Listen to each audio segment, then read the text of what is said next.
राहुल गांधी ने मंगलवार को लोकसभा में अपने तर्कों से सत्ता पक्ष को हिलाकर रख दिया। कांग्रेस नेता ने पीएम नरेंद्र मोदी से लेकर गौतम अडानी पर लगातार हमले किए। करीब 50 मिनट के भाषण के दौरान राहुल के एक एक आरोप बीजेपी को चुभोने वाले थे। नमस्कार, मैं हूं आपके साथ शुभम गुप्ता और आप देखना शुरू कर चुके हैं जनहित टाइम्स का खास कार्यक्रम बात जनहित की। राहुल गांधी ने अपनी भारत जोड़ो यात्रा के दौरान एक बात बार बार कहते थे कि वो पुराना राहुल अब मर चुका है। हालांकि उनकी इस बात को भारतीय जनता पार्टी के लोग मजाक बनाते थे, लेकिन लोकसभा में राष्ट्रपति के अभिभाषण पर धन्यवाद प्रस्ताव पर चर्चा के दौरान राहुल गांधी जिस तरह से सत्ता पक्ष के खिलाफ आरोपों की झड़ी लगाई और उनके आरोपों से बीजेपी के सदस्य जिस तरह से तिलमिला रहे थे, वो उनके बदले रूप की तस्दीक तो कर ही रही थी। दिलचस्प ये था कि उनके आरोपों की जद में केवल दो ही शख्स थे, एक पीएम नरेंद्र मोदी और दूसरे गौतम अडानी।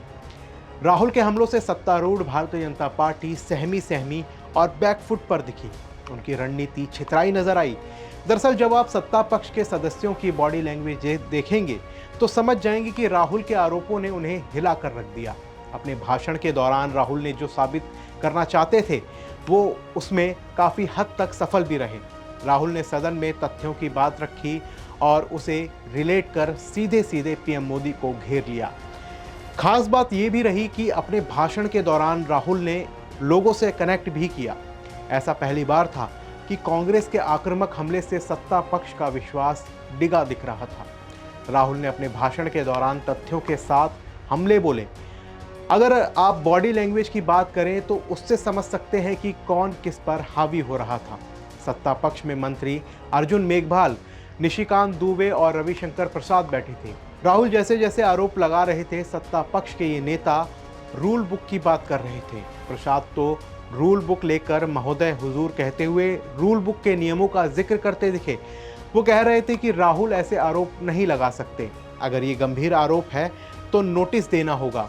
ये साफ बताता है कि आप बैकफुट पर हैं। स्पीकर ओम बिरला ने भी अपना धर्म निभाते हुए कभी भी राहुल को टोका नहीं और जो भी नियम के दायरे में था उन्हें बोलने दिया।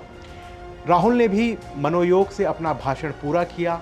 राहुल ने लोकसभा में जो तेवर दिखाए वो जोरदार था।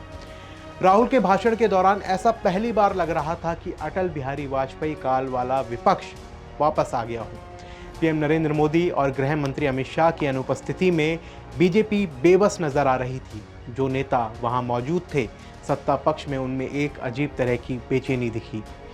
आमतौर पर होता यह है कि विपक्ष पर ही बीजेपी सत्ता में होने के बावजूद भी हमलावर होती है। आज सीन बदला हुआ था। ये वाजपेयी के काल वाला विपक्ष दिख रहा था। जैसे वाजपेयी कांग्रेस पर हमला करते थे, उसी तरीके से राहुल गांधी और उनके पीछे बैठे कांग्रेस के जो नेता थे वो बार बार सत्ता पक्ष के लिए बेचैनी पैदा कर रहे थे। राहुल के भाषण में एक बात तो साबित हुई कि बीजेपी की रणनीति सदन में कमजोर दिखी। ना तो बीजेपी की रणनीति आक्रामक थी और ना ही उनकी दलील। आमतौर पर बीजेपी ही विपक्षी दलों पर हमलावर रहती है। हालांकि बजट के बाद जैसे ही सारा फोकस अडानी पर आ गया, उसके बाद से ही मामले ने अलग रुख ले लिया। सबसे बड़ा सवाल तो ये है कि अगर अडानी ने कुछ गलत नहीं किया या फिर सरकार ने एयरपोर्ट के ठेके देने में कोई गलती नहीं की, तो सरकार ये बातें खुलकर क्यों नहीं कह रही है। ठेका तो उसी कंपनी को मिलता है जो उस क्राइटेरिया पर फिट होती है, सबसे सस्ता, मजबूत और टिकाऊ प्रस्ताव देती है। लेकिन बीजेपी के गले अडानी ना तो निगलते बन रहे हैं और ना ही उगलते। वित्त मंत्री निर्मला सीतारमण बोल चुकी हैं कि अडानी मामले से सरकार का कोई लेना देना नहीं है, तो बीजेपी के सदस्य बच भी रहे थे और हल्का फुल्का प्रतिरोध भी कर रहे थे। बहरहाल अब पीएम नरेंद्र मोदी के जवाब का भी इंतजार रहेगा। राहुल ने अपने भाषण के दौरान दावा किया था कि पुराना राहुल गांधी मर गया है। जाहिर तौर पर उनके इस भाषण में उनकी झलक भी दिखी। राहुल ने अपने भाषण का पूरा फोकस अडानी पर रखा, जैसे 2019 में उन्होंने राफेल पर रखा था। हिंडनबर्ग की रिपोर्ट आने के बाद अडानी समूह चर्चा में है। अडानी और पीएम मोदी के रिश्तों को लेकर तमाम तरह की चर्चाएं चल रही हैं। इसमें राहुल गांधी ने मसाला लगा दिया। उन्होंने क्रोनोलॉजी का इस्तेमाल किया। राहुल ने ये बताया कि पीएम कहाँ गए थे और उसके बाद अडानी वहाँ क्यों गए थे, मोदी के साथ अडानी क्यों गए, जब विदेश यात्रा की समाप्ति हुई तो अडानी के लिए उस देश से क्या ठेके मिले। राहुल ने बताया कि मेरे कुछ सवाल भी हैं जिनका जवाब मोदी को देना चाहिए। जब मोदी जवाब देंगे तो उनकी स्टाइल से हम सब वाकिफ हैं, वो कड़क जवाब ही होगा। राहुल ने अपने भाषण के दौरान अडानी को मिले कॉन्ट्रैक्ट की क्रोनोलॉजी भी समझाई। उन्होंने कहा कि पीएम मोदी इजराइल गए, वहां अडानी जी भी नजर आए और फिर उनको डिफेंस का कॉन्ट्रैक्ट मिला जिसका उन्हें कोई भी अनुभव नहीं है। फिर राहुल ने एयरपोर्ट मैनेजमेंट का जिक्र किया और कहा कि इस कंपनी के पास कभी एयरपोर्ट मैनेजमेंट का अनुभव ही नहीं था।